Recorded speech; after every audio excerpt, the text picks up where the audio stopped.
की क्रांति के हरियाणा के महान सपूत तुलाराम जी को भी मैं प्रणाम कर कर मेरी बात की शुरुआत करना चाहता हूं। भाइयों बहनों, भारतीय जनता पार्टी कैसे शासन करती है उसका सबसे अच्छा उदाहरण अगर कोई एक राज्य है तो ये मेरा हरियाणा है। हरियाणा के अंदर पहले दो दल की सरकारें आती थी और जाती थी। एक दल आता था तो भ्रष्टाचार बढ़ता था और दूसरा आता था तो गुंडागर्दी बढ़ती थी और दोनों में परिवारवाद चरम सीमा पर था, जातिवाद परम सीमा पर था।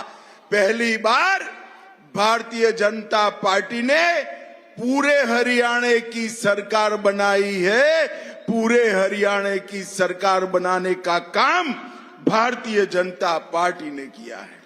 भाई और बहनों, हमने विकसित हरियाणा का संकल्प लिया और हरियाणा में 1700 करोड़ 3700 करोड़ से सड़कों का जाला बुनने का काम किया। 47,000 करोड़ की 51 परियोजनाएं मोदी जी ने पूरी की है। 35,000 करोड़ की 30 योजनाएं प्रगति पर है और 20,000 करोड़ का डीपीआर बन चुका है। भाइयों बहनों, मैं आज एक बड़े जलसे में पूछना चाहता हूं, भाजपा की सरकार आई उसके पहले खर्ची और पर्ची के बगैर नौकरी मिलती थी क्या? जरा जोर से बोलो, खर्ची और पर्ची के बगैर नौकरी मिलती थी क्या? भारतीय जनता पार्टी ने हजारों युवाओं को ना खर्ची ना पर्ची, घर पे पोस्टमैन आकर अपॉइंटमेंट देकर गया है, ऐसे पारदर्शिता से भर्ती करने का काम किया है। हमारी बहन यहां खड़ी है, तब मैं कहना चाहता हूं, एक कांग्रेस पार्टी दलित विरोधी पार्टी, कांग्रेस पार्टी ने हरियाणा में, आज मैं हुड्डा जी को याद कराने आया हूं, ये राहुल बाबा को भी कहने आया हूं, 2005 का गोहाना कांड हुआ, किसकी जिम्मेदारी? कांग्रेस की। 2010 में मिर्चपुर कांड हुआ, किसकी जिम्मेदारी? कांग्रेस की। और हमेशा कांग्रेस के शासन में नॉट फाउंड फॉर सुटेबल कर नौकरियों से आरक्षण के वंचित रखने का काम किया है और हमेशा से दलित नेताओं का अपमान करने का काम कांग्रेस पार्टी ने किया। चाहे डॉक्टर अशोक तंवर हो, चाहे बहन कुमारी सैलजा हो, सबका अपमान कांग्रेस ने किया है। और आंबेडकर जी, जब तक कांग्रेस की सरकार नहीं गई, बाबा आंबेडकर को भारत रत्न नहीं मिला और भारतीय जनता पार्टी ने 5 तीर्थ आंबेडकर जी के लिए बनाए और संविधान दिन मनाने की घोषणा की। अभी अभी राहुल गांधी अमेरिका में बोले हैं कि विकास हो जाने के बाद आरक्षण की जरूरत नहीं है, विकास होने के बाद हम आरक्षण हटा लेंगे। भाई हमारा हरियाणा तो पूरा विकसित है। आरक्षण चाहिए या नहीं चाहिए? जरा जोर से बोलो, चाहिए या नहीं चाहिए? एससी का और ओबीसी का आरक्षण अगर कोई इसकी रक्षा कर सकते हैं तो केवल और केवल नरेंद्र मोदी कर सकते हैं, नरेंद्र मोदी कर सकते हैं। भाइयों बहनों, ये हरियाणा हमारा वीर भूमि रहा है। इतनी बड़ी फौज में छोटे से हरियाणा से हर 10वां जवान हरियाणा की माएं भेजती है अपने नौनिहाल को देश की सुरक्षा के लिए, और हम देश भर के लोग हरियाणा की मातृशक्ति को हमेशा प्रणाम करते हैं जो देश की सुरक्षा के लिए अपने नौनिहालों को भेजते हैं। भाइयों बहनों, 40 साल से मैं मोदी जी के साथ आया था 14 में रेवाड़ी में। 40 साल से जवान मांगते थे कि 1 रैंक 1 पेंशन होना चाहिए, मगर कांग्रेस के माथे पर जू नहीं रहती थी। आपने मोदी जी को प्रधानमंत्री बनाया 2014 में, और 15 में मोदी जी ने 1 रैंक 1 पेंशन कर जवानों का सम्मान करने का काम। और आज इसका तीसरा संस्करण लागू हो चुका है। 3 बार 1 रैंक 1 पेंशन में बढ़ोतरी करने का काम मोदी जी ने किया है। भाइयों बहनों, बड़ी चिंता की बात है, हथीन से लेकर थानेसर और पलवल में कांग्रेस की रैलियां होती हैं, पाकिस्तान जिंदाबाद के नारे लगते हैं।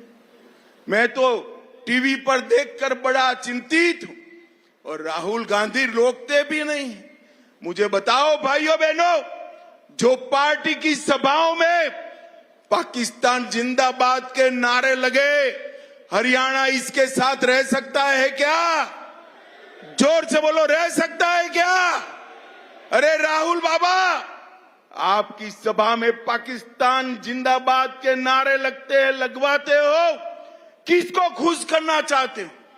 ये तो हरियाणा है, यहां से नौनिहालों ने अपना खून देश की रक्षा के लिए बहाया है। भाइयों बहनों, ये राहुल गांधी नेशनल कॉन्फ्रेंस के साथ जाकर कश्मीर में कहते हैं हम धारा 370 को वापस लाएंगे, हम सारे आतंकवादियों को छोड़ देंगे। मुझे बताओ टोहाना वालों, धारा 370 वापस लानी चाहिए क्या? जोर से बोलो, लानी चाहिए क्या? आतंकवादियों को छोड़ना चाहिए क्या? अरे राहुल बाबा, आप तो क्या, आपकी तीसरी पीढ़ी भी आ जाए, धारा 370 वापस नहीं आए। ये इतिहास बन चुका है। आपके समय में, आपके नाना के समय में धारा 370 ने कश्मीर पर सवालिया निशान लगाया था। नरेंद्र मोदी जी ने वो सवालिया निशान हटाने का काम किया है, अब वो वापिस नहीं आ सकता है। भाइयों बहनों, आज मैं आया हूं तब कांग्रेस पार्टी के भ्रष्टाचार की भी बात करना चाहता हूं। कांग्रेस की सरकारें थी, दिल्ली के दामाद को खुश करने के लिए हरियाणा की किसान की भूमि कोड़ियों के मोल दे दी और बड़े बड़े भ्रष्टाचार किए। उस वक्त हुड्डा साहब की सरकार में डीलरों का दबदबा था, दामाद का दबदबा था और भ्रष्टाचारियों का दबदबा था।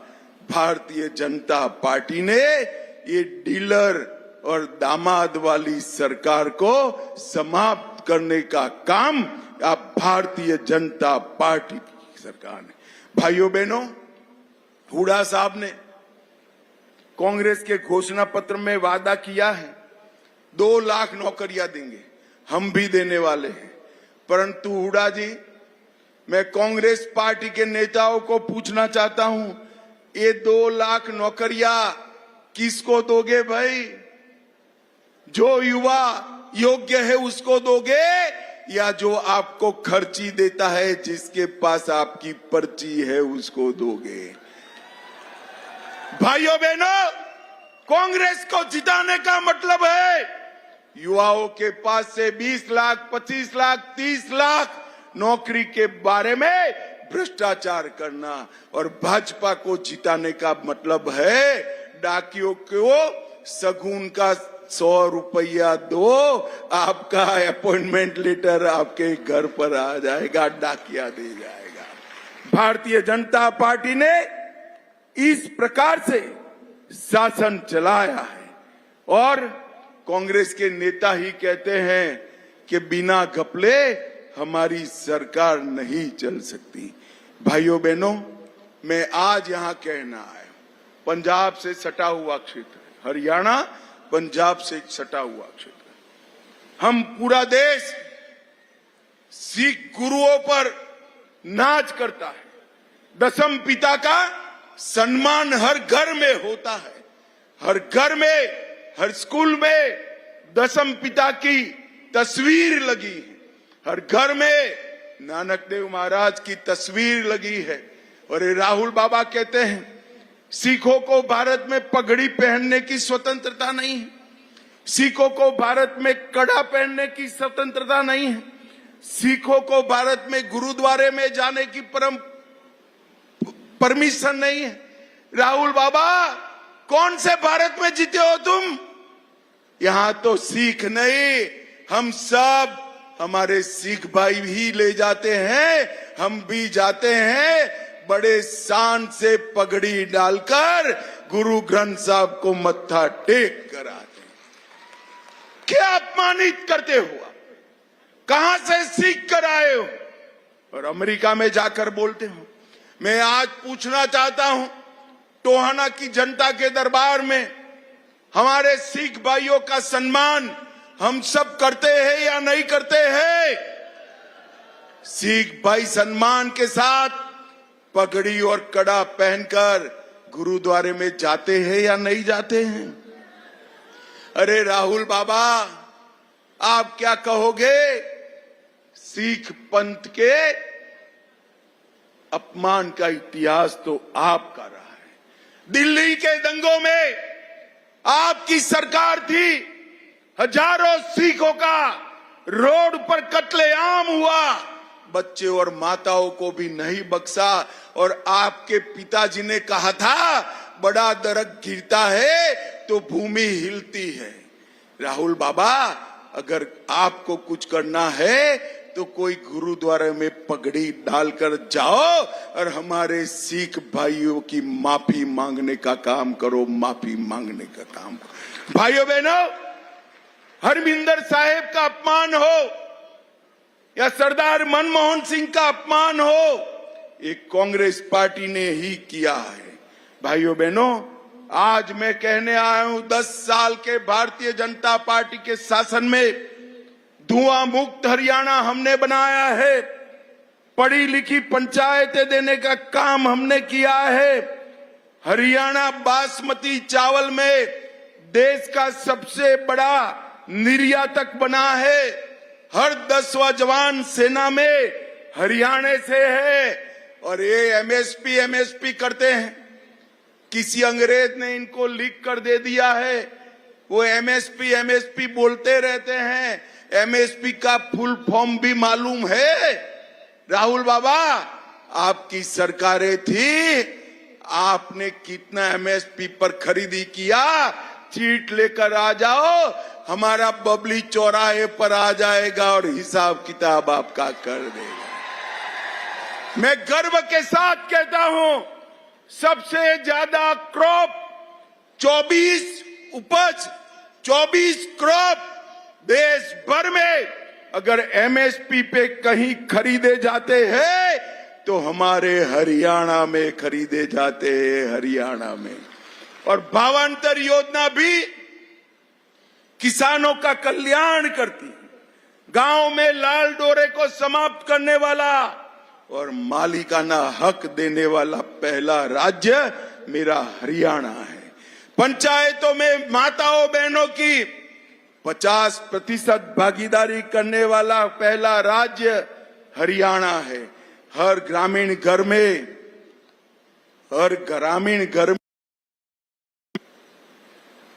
पेयजल, नल से जल पहुंचाने वाला पहला राज्य मेरा हरियाणा है। भाइयों बहनों, मैं सिर्फ एक जिले की बात करता हूं। 3 सीट का जिला है, 3 सीट का है ना फतेहाबाद, सिर्फ 3। तो 2 बंदे तो हमारे यहीं खड़े हैं। मैं ये एक जिले का हिसाब लेकर आया हूं।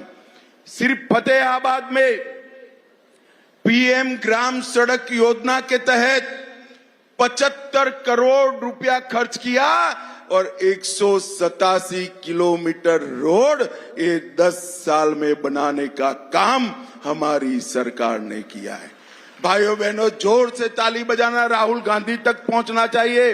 पीएम किसान 1 लाख किसान लाभार्थियों को 200 करोड़ रुपया नरेंद्र मोदी जी ने सीधा बैंक अकाउंट में डालने का काम। 1900 हेक्टेयर भूमि सिंचाई की बढ़ाई, 700 मेगावाट के 2 स्वदेशी रिएक्टर बनाए और 5 करोड़ 50 लाख 4600 रेहड़ी पटरी वालों को लोन देने का मोदी जी ने काम किया।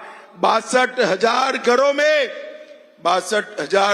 में पानी पहुंचाया, हर घर में शौचालय, हर घर में गैस, हर घर में बिजली पहुंचाने का काम किया और 580 स्कूलों में शौचालय और पानी पहुंचाने का काम नरेंद्र मोदी जी ने किया। मैं कांग्रेस के अध्यक्ष को कहना चाहता हूं, भैया फतेहाबाद में आजादी से अब तक कितना करा इसका हिसाब लेकर आओ।